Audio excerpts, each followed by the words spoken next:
मेरे जो पीरियड्स होते हैं ना बहुत टाइम बाद आते हैं, क्या ये नॉर्मल है?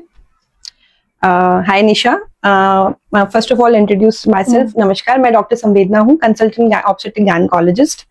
मैम, आपका जो फर्स्ट क्वेश्चन है कि आपके पीरियड्स टाइम पे नहीं आते, तो मुझे पहले प्लीज थोड़ा डिटेल में बताइए कि आपके पीरियड्स कितने कितने टाइम में आते हैं, मतलब एज इन आपका साइकिल का ड्यूरेशन क्या है, कितने दिन में आपको पीरियड्स आते हैं? मतलब टाइम साइकिल जो है 20-28 उस पे नहीं आता, मतलब लेट हो जाता है। कितने दिन मैम? 1.5 month ऐसा हो जाता है, मतलब 45 डेज? Yes, 45 days. ओके। अब हर महीने ऐसे रहता है ma'am? Sometimes. So ma'am, the question is very simple. Any period, you need to understand, कोई भी महीना जो कि 28 से 35 दिन के बीच में आ रहा है ना, वो नॉर्मल माना जाता है। 28 दिन से पहले और 35 दिन के बाद अगर कोई पीरियड आता है तो हम उसे इन्वेस्टिगेट करते हैं, उसे भी हम एबनॉर्मल नहीं बोलते हैं। And any period which is coming after 45 days is can be called as delayed menses also. Now आपको इन केसेस में पेशेंट की हिस्ट्री देखनी होती है कि कितने टाइम से पेशेंट को ये पीरियड ऐसा आ रहा है। जैसे पेशेंट को अगर शुरुआत से ही पीरियड का साइकिल 45 डेज का है तो वो नॉर्मल है। पेशेंट की हिस्ट्री अगर ऐसी है, मतलब फैमिली में उसकी मदर का, उसकी सिस्टर का पीरियड का पैटर्न ऐसा है, तो वो नॉर्मल है। But it should be consistent, ऐसे नहीं कि कभी 45 दिन में आ गया, कभी 28 दिन में आ गया, कभी 20 दिन में आ गया, ये नॉर्मल नहीं है। नॉर्मल नहीं है। Yes. तो इसके लिए कंसर्न होना चाहिए। मैम, कंसर्न तब होना चाहिए जब आपको कोई प्रॉब्लम है, एज इन अगर आपके पीरियड्स 45 डेज में आ रहे हैं और आपका 45 डेज का साइकिल है तो वो नॉर्मल है। अगर आपके पीरियड्स इरेगुलर हो रहे हैं तो उसके साथ हम और भी चीजें देखते हैं, जैसे कि सिर्फ पीरियड्स इरेगुलर हो रहे हैं, 2-4-5 दिन ऊपर नीचे हो रहे हैं, कोई इशू नहीं है। ज्यादा इरेगुलर हो रहे हैं तो हम उसको इन्वेस्टिगेट करते हैं मैम। उसमें हम हार्मोन एनालिसिस भी कराते हैं पेशेंट का, जैसे thyroid hormone, prolactin hormone, baseline ultrasound scan, और फिर हम देखते हैं कि क्या प्रॉब्लम। नहीं, कंसिस्टेंसी नहीं है, समटाइम्स ऐसा होता है मेरे साथ। मैम, समटाइम्स पीरियड्स इरेगुलर होने का कारण हार्मोनल इम्बैलेंस हो सकता है, आपका स्ट्रेस हो सकता है, आपका डाइट रिलेशन हो सकता है, आपका स्लीप का पैटर्न हो सकता है, आपका वाटर इंटेक हो सकता है, आपका फिजिकल एक्टिविटी हो सकता है। ये बहुत इंपॉर्टेंट है। Supposing you had a fight with your partner last month, your last month was very stressful, और you were having exam in your last month, तो आपके पीरियड डिले हो सकते हैं मैम 1 महीना, वो कोई नॉर्मल नहीं है। बट अगले महीने अगर टाइम पे आ रहे हैं वो ठीक है। तो इट ऑल डिपेंड्स आपकी हिस्ट्री कैसी है। ओके। और काफी बार ऐसा होता है, बहुत पेनफुल होता है, तो इसके लिए भी मुझे कंसर्न होना चाहिए? बिल्कुल होना चाहिए मैम। कोई भी महीना, कोई भी माहवारी जिसमें आपका दर्द इतना असहनीय है कि आप अपने रोजमर्रा के काम नहीं कर पा रहे हैं, जैसे कि अगर आप कॉलेज जाती हैं तो आप कॉलेज नहीं जा पा रही हैं, स्कूल जाती हैं तो स्कूल नहीं जा पा रही हैं, हाउस जो होम मेकर है वो अपने घर के काम नहीं कर पा रही है, सिर्फ रेस्ट कर रही है, बिल्कुल बेड पे एकदम पेट पकड़ के लेटी हुई है, या कोई भी जॉब वर्किंग वुमेन है वो अपने जॉब पे नहीं जा पा रही है, तो दैट मीन्स वो पेन इतना इंटेंस है कि आपके रोजमर्रा की एक्टिविटी को अफेक्ट कर रहा है। उस पेन में आपको डॉक्टर से जरूर मिलना चाहिए, लेकिन थोड़ा बहुत नॉर्मल पेन हर पेशेंट को होता है, जितना कि जिससे आपका रोजमर्रा का काम डिस्टर्ब नहीं हो रहा, उसके लिए आपको चिंता करने की कोई आवश्यकता नहीं है। काफी बारी ऐसा होता है तो मुझे पिल्स लेना पड़ता है मैम। 1 या 2 अगर आपको टैबलेट लेनी पड़ रही है, मेफ्टाल्सपाज या ड्रोटिन, तो इट इज नॉर्मल। पर अगर आपका पेन इतना है कि मेडिसिन से भी सेटल नहीं हो रहा और आप बिल्कुल भी अपने काम नहीं कर पा रही हैं, तो डेफिनेटली आपको डॉक्टर से जरूर मिलना चाहिए। ओके मैम, मुझे ये भी पूछना था कि पीएमएस कैसे कंट्रोल करें? Ma'am, PMS is premenstrual syndrome.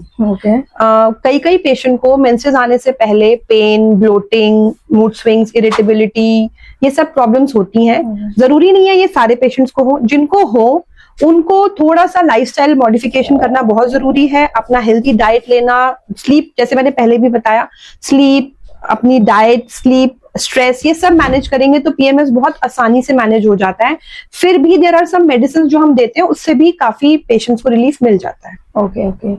और हम जो मूड स्विंग्स होते हैं, ये नॉर्मल है क्या? बिल्कुल नॉर्मल है मैम। मूड स्विंग्स होते हैं बिकॉज ऑफ हार्मोन इम्बैलेंस, जो कि हर पेशेंट में नहीं होते। ये जैसे कि एक वेग कैटेगरी है, किसी को मूड स्विंग ज्यादा होते हैं, किसी को इरिटेबिलिटी होती है, किसी को ब्लोटिंग होता है, किसी को पेन होता है पीरियड आने से पहले, किसी को कुछ भी नहीं होता, सिर्फ पीरियड स्टार्ट हो जाता है और ब्लीडिंग बहुत ज्यादा होती है।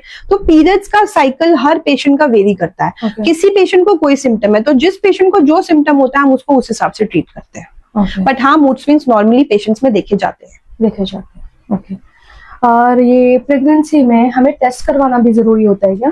मैम इट ऑल डिपेंड्स आपकी एज क्या है। अगर आप एक यंग पेशेंट हैं, जैसे आपकी एज अगर लेस देन 30 है, 20 to 30 ईयर्स आपकी एज है, तो आप सिर्फ थायराइड हार्मोन का टेस्ट कराइए। अगर आपके फैमिली में डायबिटीज की या और कोई बड़ी बीमारी की हिस्ट्री नहीं है तो हाँ, थैलेसीमिया एक टेस्ट है जो जरूर कराना चाहिए ताकि बच्चे में कोई जन्मजात विकृतियां ना हो। अगर आपकी एज 30 to 35 के बीच में है तो आपको थोड़े और डिटेल टेस्ट कराने चाहिए, जैसे HbA1c, आपका 3 महीने का शुगर कंट्रोल कैसा था, थायराइड हार्मोन, और भी कुछ जेनेटिक टेस्ट भी। और अगर आपकी एज 35 से भी ज्यादा है तो आपको डायरेक्ट डॉक्टर को मिलना चाहिए मेरे हिसाब से।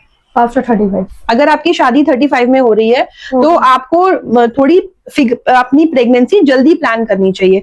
आपको 2-3 साल वेट नहीं करना चाहिए, टेस्ट करा के देखते हैं, वेट करते हैं, ऐसे में दिक्कत आती है क्योंकि जैसे जैसे फीमेल एज होती है उसके जो अंडकोश के अंडे हैं उनकी क्वालिटी और क्वांटिटी दोनों ही खराब हो जाती है। तो अगर आपकी मैरिज 35 ईयर्स में हो रही है तो आप तुरंत ही अपनी प्रेगनेंसी प्लान करें और अपने गायनेकोलॉजिस्ट से मिलें। Okay, got it. ये PCOS वाली जो गर्ल्स होती है उनको रेगुलर पीरियड्स कैसे आएंगे? मैम PCOS वाली गर्ल्स को जरूरी नहीं है रेगुलर पीरियड्स आए। अगर पॉलिसिस्टिक पेशेंट का पीरियड बहुत केसेस में रेगुलर नहीं रहता है, रेगुलर पीरियड पेशेंट का पीरियड तभी होगा जब उसका लाइफस्टाइल अच्छा होगा, वो एक्सरसाइज करेगी, डाइट अच्छा लेगी, नींद अच्छी लेगी, उसका वेट मैनेजमेंट मैनेज होगा। अगर उसका ये सब मैनेज नहीं होगा तो डेफिनेटली उसके पीरियड्स इरेगुलर रहेंगे ही रहेंगे। फिर उसके लिए हम मेडिसिन देते हैं, कुछ टाइम तक पीरियड्स ठीक रहते हैं, लेकिन परमानेंटली सोल्यूशन लाइफस्टाइल मॉडिफिकेशन ही है। क्या डेली इंटीमेट वॉश करना सेफ है? मैम डेली इंटीमेट वॉश आप कुछ कैटेगरी के फीमेल्स को यूज करना चाहिए, जैसे जो वर्किंग है, जो बाहर ज्यादा रहते हैं, जो कम पानी पीते हैं, जिनका मल्टीपल सेक्सुअल पार्टनर्स है, जिनका इंटरकोर्स फ्रीक्वेंसी ज्यादा है, जिनको risk of exposure to infection ज्यादा है। जो पेशेंट्स मतलब हर पेशेंट को इंटीमेट वॉश यूज करने का जरूरत नहीं है क्योंकि वो हर पेशेंट को सूट भी नहीं करता है, किसी को सेंसिटिविटी भी होता है।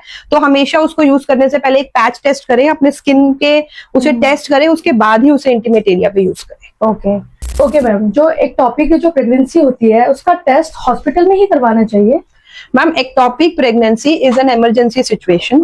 उसका ट्रीटमेंट मेडिकल और सर्जिकल दो तरीके से किया जाता है। अगर प्रेगनेंसी रप्चर नहीं हुई है, सैक का साइज 4 सेंटीमीटर से कम है, पेशेंट हीमोडायनेमिकली स्टेबल है, जैसे पल्स बीपी स्टेबल है, पेशेंट को बहुत ज्यादा पेट में दर्द वगैरह ज्यादा सिम्टम नहीं है, तो हम मेडिसिन से या इंजेक्शन से भी उसे ट्रीट करते हैं। बट अगर पेशेंट हमारे पास लेट आती है, ट्यूब फट चुकी होती है, पेट में ब्लड इकट्ठा हो चुका होता है, पेशेंट का पल्स बीपी फॉल कर रहा होता है, तो ऐसे में हमें सर्जरी ही करना पड़ता है बिकॉज वो एक लाइफ थ्रेटनिंग सिचुएशन हो जाती है। ओके, तो सी सेक्शन है उसकी रिकवरी हॉस्पिटल में कितने टाइम में होती है? मैम सिजेरियन सेक्शन के बाद फर्स्ट 24 आवर्स तक हम पेशेंट को स्ट्रिक्ट सुपाइन रहने बोलते हैं ताकि हेडेक ना हो। 24 आवर्स तब तक हम पेशेंट को लेग मूवमेंट्स करने के लिए बोलते हैं, आप साइड टिल्ट्स कर सकते हैं। 24 आवर्स के बाद हम पेशेंट को एक फर्स्ट उठा के फर्स्ट वॉक कराते हैं अपने रूम में ही 2 कदम चल के। जब पेशेंट थोड़ा कंफर्टेबल हो जाता है वॉक करने में, वॉशरूम तक जाने में, तो हम फोलिस कैथेटर जो हमने पेशाब की नलकी लगाई होती है वो निकाल देते हैं और उसके बाद पेशेंट वॉशरूम तक खुद ही जाता है। और मतलब नेक्स्ट जैसे ही पेशेंट को यूरिन और मोशन पास हो जाता है, आफ्टर 48 to 72 आवर्स हम पेशेंट को डिस्चार्ज कर देते हैं। अच्छा, एक क्वेश्चन और था लास्ट मेरा, किस सिचुएशन में आईपीएल लेने के बाद डॉक्टर के पास है ना मैंडेटरी होती है विजिट करना?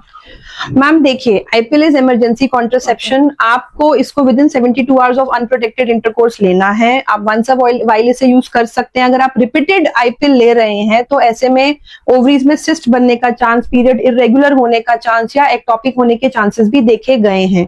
तो अगर आपको इनमें से कोई भी प्रॉब्लम हो रही है, जैसे कि आपको पेट में दर्द हो रहा है, या आपको दोबारा आईपीएल लेने के बाद प्रेगनेंसी हो जाती है, या आपको आईपीएल लेने के बाद पीरियड्स इरेगुलर हो रहे हैं, तो ऐसे सिचुएशंस में आपको अपने डॉक्टर से जरूर मिलना चाहिए।